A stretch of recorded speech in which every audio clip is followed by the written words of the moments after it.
ഹൃദയശുദ്ധിയുള്ളവർ ഭാഗ്യവാന്മാർ, അവർ ദൈവത്തെ കാണും. മത്തായി 5:8.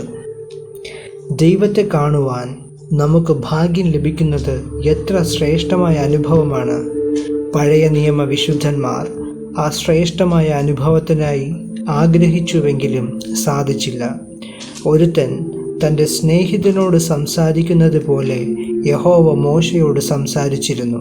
എന്നിട്ടും ദൈവത്തിൻ്റെ മുഖം കാണുവാൻ അവന് കഴിഞ്ഞില്ല. നിനക്കെൻ്റെ മുഖം കാണുവാൻ കഴിയില്ല, ഒരു മനുഷ്യനും എന്നെ കണ്ട് ജീവനോടെ ഇരിക്കയില്ല. പുറപ്പാട് 33:20 എന്ന് ദൈവം മോശയോട് പറഞ്ഞു. എന്നാൽ കർത്താവായ യേശുക്രിസ്തു മുഖാന്തരം ദൈവത്തെ കാണുവാനും അവനോട് കൂടെ അവൻ്റെ സിംഹാസനത്തിൽ ഇരിപ്പാനും വരം ലഭിച്ചിരിക്കുന്ന നാം എത്ര ഭാഗ്യശാലികളാണ്. മൂടുപടം നീങ്ങിയ മുഖത്ത് ക്രിസ്തുവിൻ്റെ തേജസ് പ്രകാശിക്കുന്നു. പരിശുദ്ധാത്മാവിനാൽ മനസ്സിൻ്റെ കാഠിന്യം നീക്കപ്പെടുന്നു. ന്യായപ്രമാണം മൂടുപടമായിരുന്നില്ല, എന്നാൽ അവരുടെ മനസ്സിൻ്റെ കാഠിന്യം മൂടുപടമായി തീർന്നു. 2 കൊരിന്ത്യർ 3:13, 14, 15 വാക്യങ്ങൾ. ക്രിസ്തുവിൻ്റെ സ്നേഹത്തിൻ്റെ പ്രമാണം പരിശുദ്ധാത്മാവിനാൽ നമ്മുടെ ഹൃദയങ്ങളിൽ എഴുതപ്പെടുന്നു. അപ്പോൾ ക്രിസ്തുവിൻ്റെ തേജസ് നമ്മിൽ പ്രകാശിക്കും. കർത്താവ് ആത്മാവാകുന്നു. മൂടുപടം നീങ്ങിയ മുഖത്ത് കർത്താവിൻ്റെ തേജസ്സിനെ കണ്ണാടി പോലെ പ്രതിബിംബിക്കുന്നവരായി നാം എല്ലാവരും ആത്മാവാകുന്ന കർത്താവിൻ്റെ ദാനമായി തേജസ്സിന്മേൽ തേജസ് പ്രാപിച്ച് അതേ പ്രതിമയായി രൂപാന്തരപ്പെടുന്നു. 2 കൊരിന്ത്യർ 3:17-18 വാക്യങ്ങൾ. ക്രിസ്തുവിൻ്റെ സ്നേഹത്തിൻ്റെ സമ്പൂർണത പ്രാപിക്കുന്നവർക്ക് നിത്യതയിൽ കർത്താവിനോട് കൂടെ വാഴും.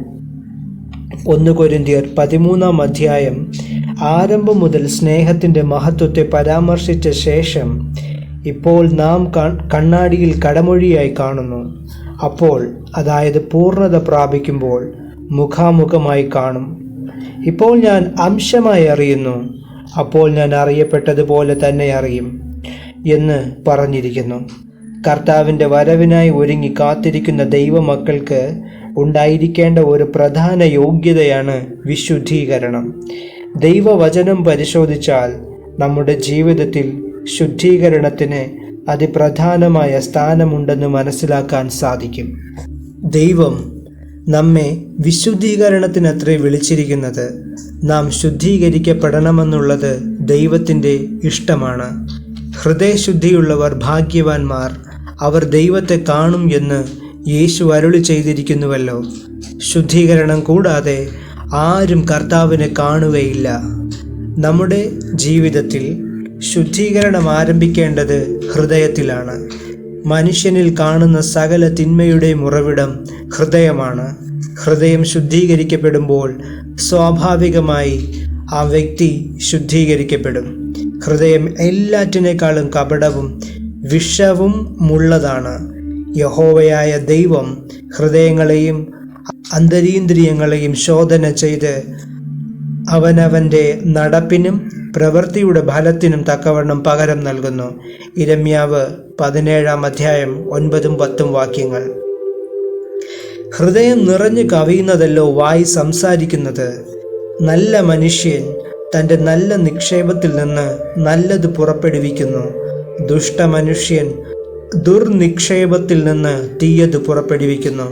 മത്തായി 12:34-35 വാക്യങ്ങൾ. ഹൃദയം ശുദ്ധീകരിച്ച് ഭോഷ്ക് ജീവിതത്തിൽ നിന്നും അകറ്റാതിരുന്നാൽ നിത്യതയിൽ കർത്താവ് നമുക്കൊരുക്കുന്ന പുതിയ യെരുശലേമോ സിയോനോ അവകാശമാക്കാൻ കഴിയുന്നതല്ല. ദൈവം മനുഷ്യനെ നേരുള്ളവനായി സൃഷ്ടിച്ചു. വീഴ്ചയ്ക്ക് മുമ്പ് വരെയും അവൻ വിശുദ്ധനും നിർമ്മലനുമായിരുന്നു. എന്നാൽ അവൻ സാത്താന് ഇടം കൊടുത്തപ്പോൾ അവൻ്റെ മനസ്സ് ദൈവത്തോടുള്ള ഏകാഗ്രതയും നിർമ്മലതയും വിട്ട് വഷളായിപ്പോയി. ദൈവവചനത്തേക്കാൾ അധികം സാത്താൻ്റെ ഉപദേശം വിശ്വസിച്ചതാണ് അവൻ്റെ മനസ്സ് മലിനപ്പെടുവാനുണ്ടായ കാരണം. തോട്ടത്തിലെ സകല വൃക്ഷങ്ങളുടെയും ഫലം നിങ്ങൾക്ക് ഇഷ്ടം പോലെ തിന്നാം, എന്നാൽ നന്മ തിന്മകളെക്കുറിച്ചുള്ള അറിവിൻ്റെ വൃക്ഷത്തിൻ്റെ ഫലം തിന്നരുത്. തിന്നുന്ന നാളിൽ നീ മരിക്കും. അതായിരുന്നു ദൈവം മനുഷ്യന് കൊടുത്ത കൽപ്പന. എന്നാൽ അതിന് വിപരീതമായി സാത്താൻ അവർക്ക് കൊടുത്ത ഒരു ദുരുപദേശം, നിങ്ങൾ മരിക്കയില്ല നിശ്ചയം, അത് തിന്നുന്ന നാളിൽ നിങ്ങളുടെ കണ്ണു തുറക്കുകയും നിങ്ങൾ നന്മ തിന്മകളെ അറിയുന്നവരായി ദൈവത്തെ പോലെ ആകുകയും ചെയ്യും എന്ന് ദൈവം അറിയുന്നു എന്നതായിരുന്നു.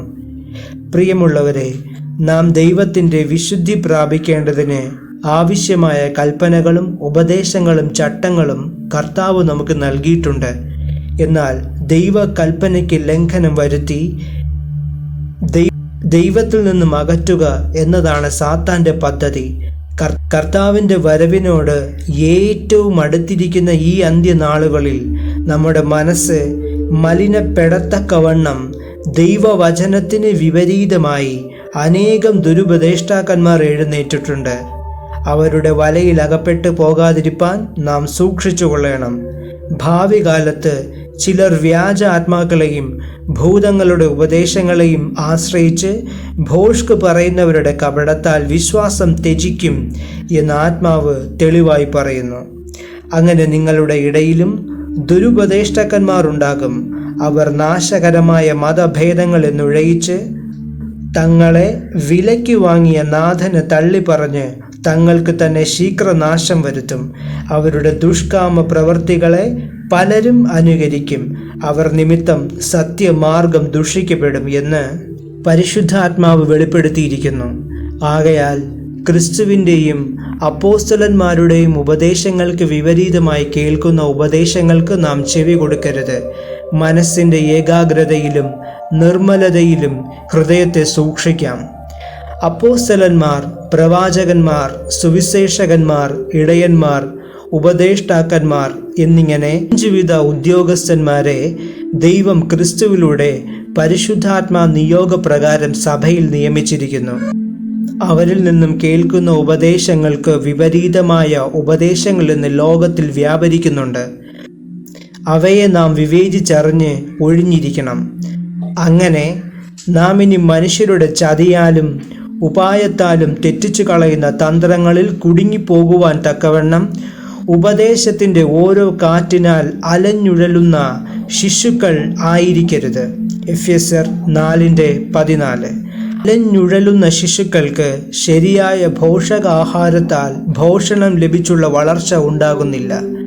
ആയതുപോലെ അപ്പോസ്തലിക ഉപദേശത്തിന് അന്യമായ ഉപദേശങ്ങളിൽ കുടുങ്ങിപ്പോകുന്നവർക്ക് സത്യവചനം അനുസരിച്ച് ക്രിസ്തു എന്ന തലയോളം വളരുവാൻ സാധ്യമല്ല. അതായത് വിശ്വാസത്തിലും ദൈവപുത്രനെക്കുറിച്ചുള്ള പരിജ്ഞാനത്തിലുമുള്ള ഐക്യതയും തികഞ്ഞ പുരുഷത്വവും ക്രിസ്തുവിൻ്റെ സമ്പൂർണതയായ പ്രായത്തിൻ്റെ അളവും പ്രാപിപ്പാൻ അപ്പോസ്തലിക ഉപദേശത്തിലൂടെ മാത്രമേ സാധിക്കുകയുള്ളൂ. പ്രിയരെ, ക്രിസ്തുവിലൂടെയും അപ്പോസ്തലന്മാരിലൂടെയും ആത്മാവിനാൽ വെളിപ്പെടുത്തി നൽകിയിരിക്കുന്ന ഉപദേശ സത്യങ്ങൾക്കനുസരണമായി നിങ്ങൾ ഹൃദയം ദൈവസന്നിധിയിൽ താഴ്ത്തുക.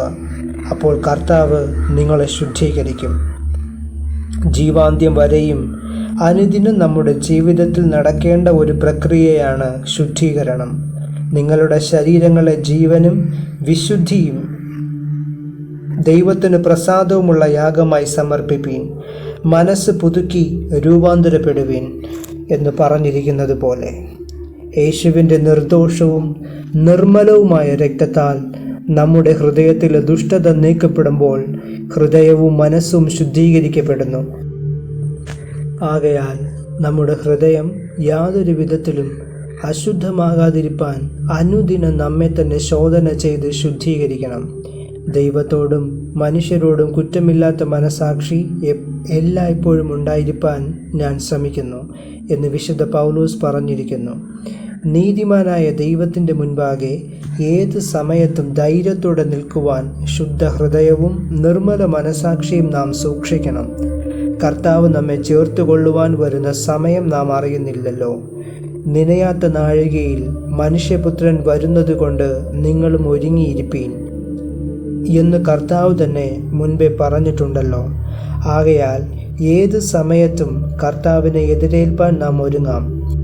ഹൃദയം നമ്മെ കുറ്റം വിധിക്കുന്നത് യാതൊന്നും നമ്മിൽ ഉണ്ടാകാതിരിപ്പാൻ സൂക്ഷിച്ചു കൊള്ളണം. പ്രിയമുള്ളവരെ, ഹൃദയം നമ്മെ കുറ്റം വിധിക്കുന്നില്ലെങ്കിൽ നമുക്ക് ദൈവത്തോട് പ്രാഗൽഭ്യമുണ്ട്. നമ്മുടെ കർത്താവ് വിശുദ്ധനും നിഷ്കളങ്കനും കുറ്റമില്ലാത്തവനായിരിക്കുന്നത് പോലെ നാമും കാണപ്പെടണം. അങ്ങനെയായിരുന്നെങ്കിൽ മാത്രമേ നമ്മുടെ കർത്താവ് വരുമ്പോൾ നാം അവനോടുകൂടെ എടുത്തുകൊള്ളപ്പെടുകയുള്ളൂ. കർത്താവ് പ്രത്യക്ഷനാകുമ്പോൾ നാം അവനെ താൻ ഇരിക്കും പോലെ തന്നെ കാണുന്നത് കൊണ്ട് അവനോട് സദൃശ്യന്മാരാകും എന്നും നാം അറിയുന്നു. അവനിൽ ഈ പ്രത്യാശയുള്ളവൻ എല്ലാം അവൻ നിർമ്മലനായിരിക്കുന്നത് പോലെ തന്നെ നിർമ്മലീകരിക്കുന്നു. കർത്താവിൻ്റെ പ്രത്യക്ഷതയിൽ നാം അവൻ്റെ മുൻപാകെ നിർമ്മലരായി തേജസ്സോടെ കാണപ്പെടുവാൻ നമ്മെ അവൻ്റെ ബലമുള്ള കരങ്ങളിൽ സമർപ്പിക്കാം.